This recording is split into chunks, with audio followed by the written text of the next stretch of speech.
Margaret-Ann Wommer joins us. She's a social studies instructor for the Frankel Jewish Academy here in West Bloomfield. Margaret-Ann, thank you for having us with you. You're welcome. Or thank you for being with us. You know what? Let me just go ahead and put them on. You know, it's no hard shame when you in get being able to see. I know it really is hard to make that decision. I will tell you.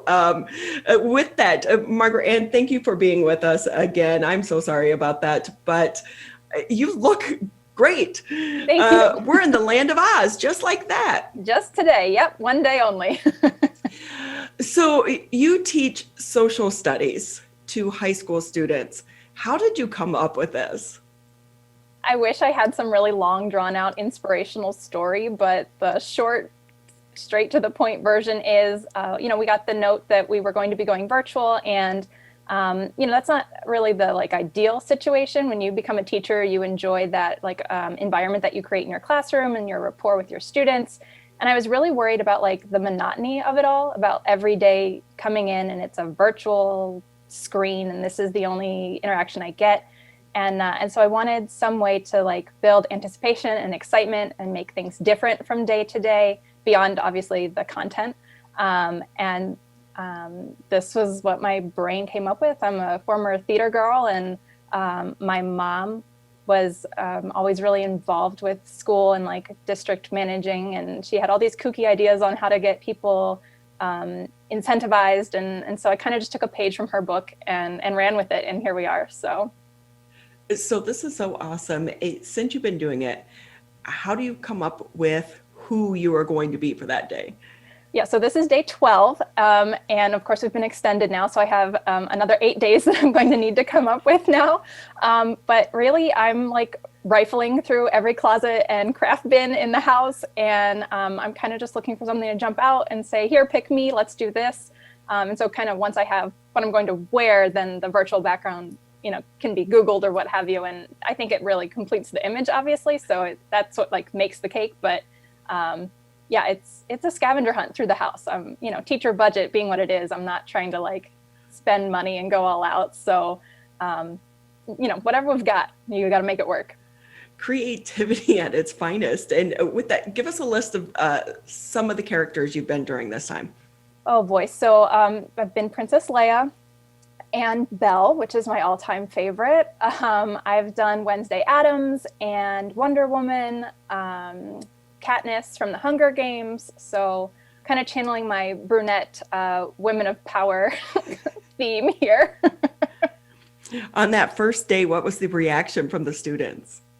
So on the first day I was Rosie the Riveter, and the virtual background of course was the yellow poster with the "We Can Do It," and I was trying to subliminally inspire the kids, right? We can do this. And I think half of them just thought I was nuts, quite frankly. They're like, Mrs. Wommer, right? Oh, she's so silly or whatever. And I think they thought it was probably a one-off, but now at day 12, the reactions are a little bit more laughter and some comments. And so overwhelmingly positive responses. But in the beginning, they were like, what is she doing? Do they give you any suggestions? I've had a couple, which of course only makes me feel old because I'm so removed from these pop culture references. I feel like I have homework now. I have to do some research, what's cool for high school kids now. But yeah, no, they've had some suggestions, so we'll see how it goes. How do you think this has helped with educating the kids? I mean, so a huge part of education is engagement, is that buy-in to want to pay attention. It's so much easier to control in a classroom setting because you're there physically. You feel that community. You have that proximity, even though we were social distancing. So the proximity of being 6 feet apart. And, when you're staring at a screen all day, that's really hard. It's hard for teachers. It's hard for students. It's hard for adults. It's hard for everyone. And so my goal was to kind of grab the attention in the beginning and then ride that wave. And so we, spend a couple minutes, right, laughing about whatever I'm doing, but then we jump into content and it's a little bit more relaxed and it's a little happier atmosphere, fingers crossed, most of the time. And so that kind of helps with the learning because you're engaging. So when you started this, you probably thought it was only going to be for what, like a couple weeks? And now that it's been extended, are you starting to stress out a little bit? I mean, I had my 12, which is how long initially the pause was going to be. And so now I've got another 8, like I mentioned. And then, really, hopefully we all would like to be back. But yeah, it's a little stressful. Like the bar is set pretty high now. So we'll see what can be done. Right? It's like, oh, I have to one up what I did yesterday on top of that. What's been the reaction from some of your coworkers? My coworkers are amazing. They are super positive, and supportive people. So they think I'm pretty cool or whatever. But I think this has really become more popular with the community than like I could have ever really anticipated. And it's almost like embarrassing in a way because it's like something you do for your kids, right? Your students, and then all of a sudden like everyone knows about it. So there's like that component. But like, I just wanted to say that like, we're all working really hard, whether we're like dressing up or not. So, like, yeah, I'm cute and like I'm on the news, but like, that doesn't mean that I'm working harder than like any other teacher out there right now. We're all working really hard for your students and for your kids. So. What a stressful time to be in education, because it's like your day doesn't end, right? I mean, how many additional hours are you working a day to try to teach the kids and make sure they're getting the best for an education during this trying time? Yeah, so everybody knows, right, that like teaching is not just like a 7 to 3 gig. Like we're always working to better ourselves and better our lessons for your kiddos. And it's harder now too, that there might not be that boundary like between actually being in the school building and then like now a lot of us are like teaching from home. But yeah, there's definitely an additional level of kind of adapting everything that we knew how to do and making it so that it works for online instruction and making it so that we're not just talking heads for your kids and trying to come up with activities and exciting ways to interact with material. So like, I'm posting selfies of myself in my virtual backgrounds, but we're not posting any pictures of ourselves like stressing for hours trying to make this work for your students. So, it's kind of the dichotomy, right? Like I'm putting on a good face, I'm putting on a show, but we're all feeling the pressure a little bit, I'd say. Oh, it's going to be so nice when this is actually over. But with that, what do you think has been a positive that's come out of this crisis, and how you've been teaching that you think you'll carry with you into the post-pandemic life, so to say? So, we're obviously a very tech-centered civilization now. This is the new, and it's been the new for a while. So as tech continues to advance, I think one of the positives is learning how to adapt as teachers and as students. They will enter a workforce that is very reliant on tech skills. And so this is great for them. Maybe the challenges won't seem so insurmountable if they've had all these experiences learning and working in a really, truly 100% digital era. So there's that.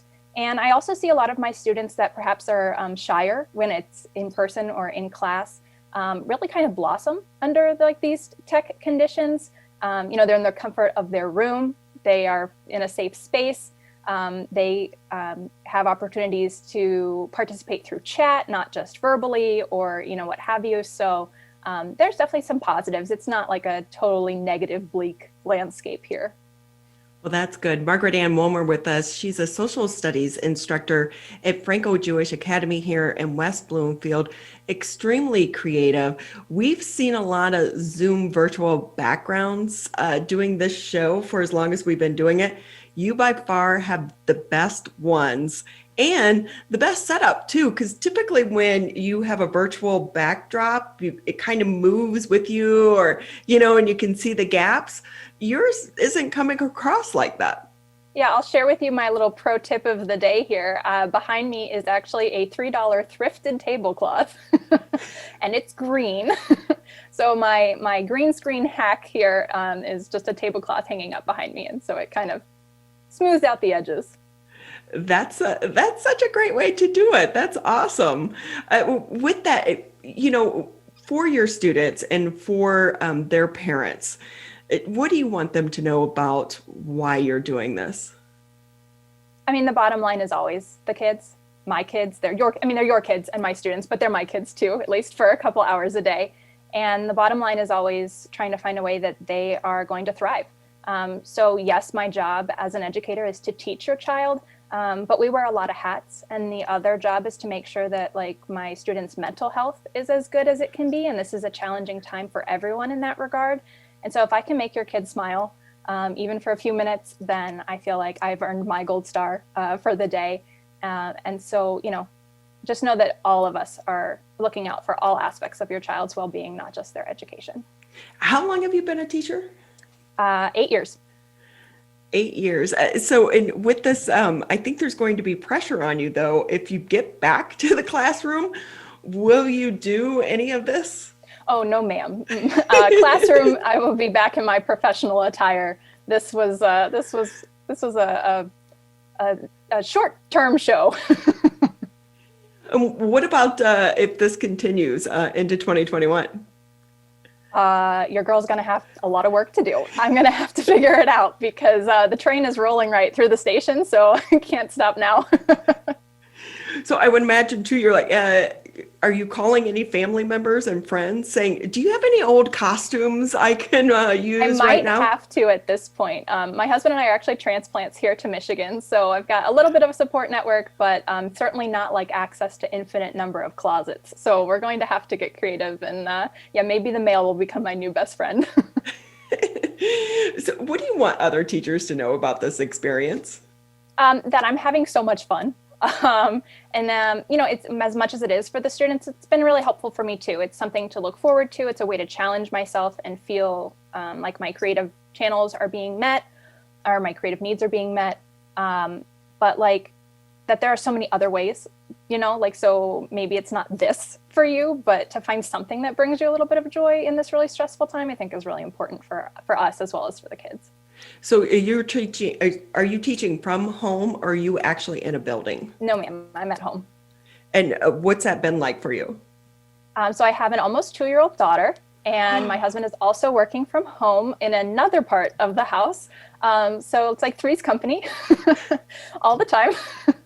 My hat's off to like anyone that really is a caregiver and a teacher, or a caregiver and working from home in any capacity, because again, that distinction between your two zones that typically are separate in your life maybe now are really overlapping. And so adapting to that has certainly been a challenge in and of itself. And it just feels like, it always feels like there's never enough time in the day, but now it really feels like there's never enough time in the day.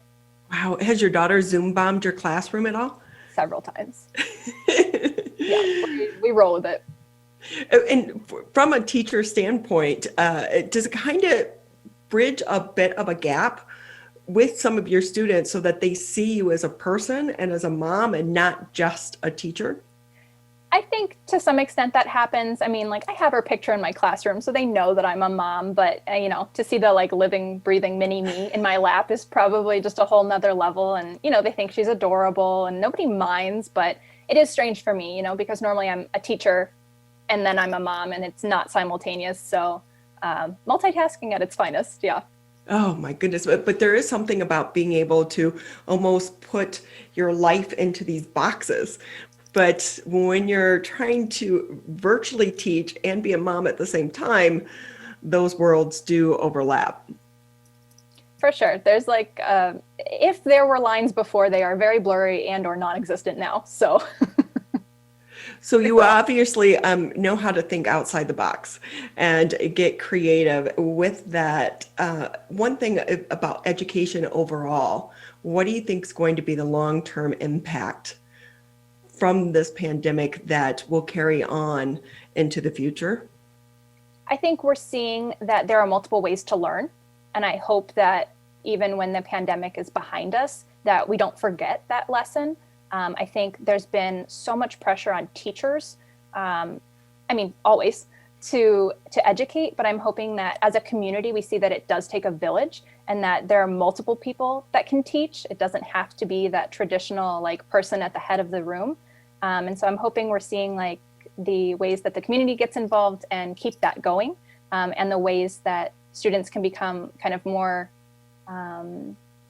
involved in guiding their own education, which is a push that we make, right? Because we want to teach kids how to learn and how to think for themselves. It's not just about like memorizing the multiplication tables or, you know, the dates and the statistics.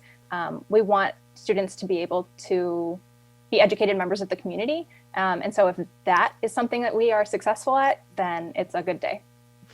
Have some of the parents come up to you and expressed appreciation now that they're having to get a little bit more involved in trying to help their kids with their education? Do they appreciate teachers more, do you think? I say it's a little difficult for me to gauge that. As a high school teacher, there's definitely a lot more autonomy. I teach mostly upperclassmen. So, I mean, I definitely hear from parents that they appreciate do. And I would hope that everyone is doing that. If you have a spare minute, just sending off an email to your child's teacher, it really does make our day to feel like we're seen and that you know that we're trying our best and that you appreciate those efforts. I know we say it a lot, right? But just like to be kind, right, is really what everybody needs right now. So to be kind to each other and to take that extra little step, you know, because you think about it maybe, but following through and sending the little note, you know, that could really make a big difference in somebody's life. Well, I am certain that you are making a big difference in a lot of your student lives as well. So thank you so much for being with us today. We so appreciate your time. Thank you. Good luck. We're excited to see what you're going to come up with next. Me too. Well, you have a few more days, right? So I do. Well, good luck to you with coming up with those costumes, but also in surviving the semester and reaching all of those students as well. I'm sure they appreciate it. You win like favorite teacher award. Fingers crossed.